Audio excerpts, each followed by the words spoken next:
ആരാണത്? ചോദിച്ചു കേട്ടില്ലേ? നമ്മുടെ അനുവാദം കൂടാതെ നമ്മുടെ തപോവനത്തിൽ പ്രവേശിച്ച ആര്? ഈ അന്ധനായ മാമുനിയുടെ ശാപം നിനക്ക് കേൾക്കണ്ടെങ്കിൽ നീ തുറന്നു പറഞ്ഞോ. ചണ്ടാള, ആരാണ് നീ? മഹർഷി, ഞാൻ ആവൽപ്പാലം തേടി വന്നതാ. അറിയാതെ ഇങ്ങോട്ട് വന്നു പോയതാ. എന്നോട് ക്ഷമിക്കണം. ഓഹോ, നീ ബാലകനാണല്ലേ? അതെ മഹർഷി. നീ നമ്മുടെ ധ്യാനത്തിന് ഭംഗം വരുത്തി. ഇനി നമുക്ക് ഈ സ്ഥലം നിഷിദ്ധമാണ്. നമുക്ക് അടുത്ത സ്ഥലത്തേക്ക് പോകേണ്ടിയിരിക്കുന്നു. അന്ധനായ എന്നെ നീ അങ്ങോട്ട് നയിക്കണം. മനസ്സിലായോ?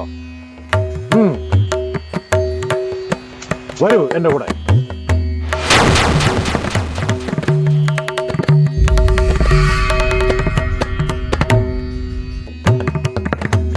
ബാലക, കല്ലും മുള്ളും നിറഞ്ഞ വഴിയാണ്. ബാലകന് ഭയമുണ്ടോ? ശകലമുണ്ട് മഹർഷി. പേടിക്കണ്ട കേട്ടോ. ചിത നീണ്ട വഴിയളന്നും വിളർന്നും കാട്ടുചെടിയുടെ ചിരിക്കുന്ന കരളരിഞ്ഞും ശിലയുമമ്പും വീട്ടീരതിരഞ്ഞും ഭാണ്ഡമൊലിവാർന്ന ചുടുവിയർപ്പാൽ പൊതിഞ്ഞും മലകയറുമീ നമ്മൾ ഒരു വേള ഒരു ഘാതമേയുള്ളൂ മുകളിലെത്താൻ. അലക, നമുക്ക് ആസനസ്ഥനാകാനുള്ള സ്ഥലം ഇവിടെ എവിടെയെങ്കിലും കാണുന്നുണ്ടോ? നമുക്കൊരടി മുന്നോട്ട് വെക്കാൻ വയ്യ. ക്ഷീണിതനായി. നമുക്കിവിടെ എവിടെയെങ്കിലും ധ്യാന നിമഗ്നനായിരിക്കാൻ പറ്റിയ ഒരിടം ഉണ്ടോന്ന് നോക്കു ബാലക. നമുക്കിനി ഒരടി നടക്കാൻ വയ്യ.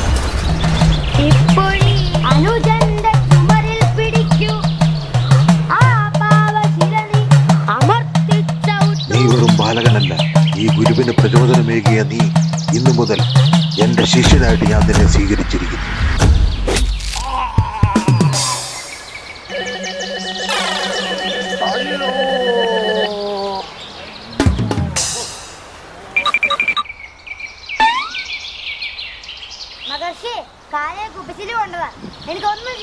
എന്റെ തപോവനത്തിൽ വന്ന് നീ എന്റെ തപസ് മുടക്കി. ഇവിടെ വന്ന് എന്റെ കാലം മുറിച്ചു. നീ ഭസ്മമായി പോട്ടാ, ഭസ്മമായി പോട്ടെ. തനിക്ക് കണ്ണു കാണാൻ പറ്റുമെന്ന് എനിക്ക് നേരത്തെ അറിയായിരുന്നു. പണിയെടുത്ത് ജീവിക്കാൻ പറ്റില്ലാത്തോണ്ട് ഓരോ കളക്കം കാണിച്ചു നടക്കുക. ഈ കാട്ടിക്കൂടെ നടക്കാതെ വല്ല ആശുപത്രിയിൽ പോവാൻ നോക്ക്. അല്ല പിന്നെ എനിക്ക് വേറെ പണിയുണ്ട്. അപ്പൊ നീ മനഃപൂർവ്വം കുപ്പിച്ചിന്റെ അടുത്ത് കല്ല വെച്ചായിരുന്നല്ലേ?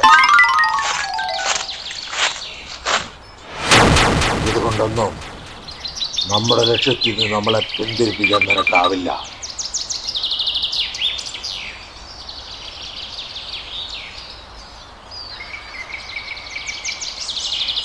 ഇനി ഏതായാലും എന്റെ തപോവനം ഇത് തന്നെ.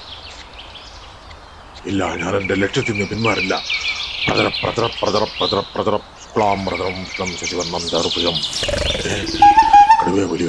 എന്റെ ഭാര്യ ആ മൂദേവിയുടെ താടനം സഹിക്ക വയ്യാതെ ഞാൻ കാട് കയറിയത്. ഇവിടെയും മനസ്സ് മരം തരില്ലേ ഭഗവാനെ.